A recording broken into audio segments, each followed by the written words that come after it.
look ahead to 2013, I want to get all the roundtable to weigh in now on who they think in the political world is really going to make a splash next year. Jeb Hensarling is a splendidly conservative Republican from Dallas, who's now new chairman of the Financial Services Committee. Sherrod Brown is a dismayingly liberal senator from Ohio. The two of them could get together because Sherrod Brown is absolutely right on the need to break up the large banks to reduce the too-big-to-fail threat to our society.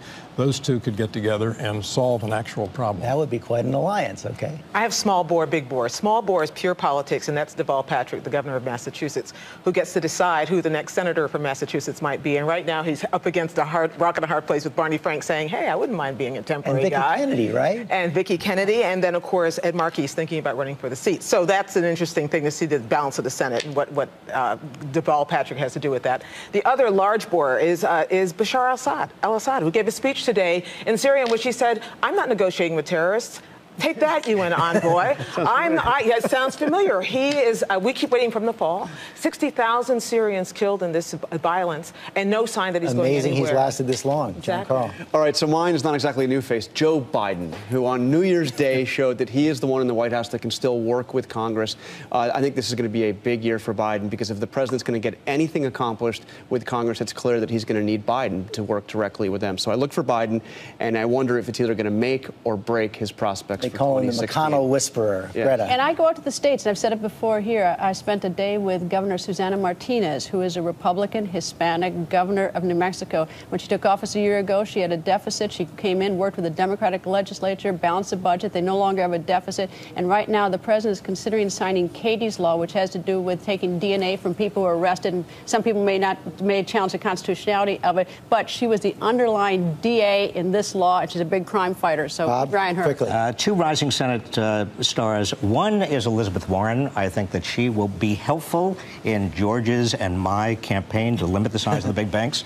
And also Angus King, an independent from Maine, tremendous integrity and very popular. Two New Englanders there. I say also Senator Joe Manchin, Senator of West Virginia. Keep an eye on him.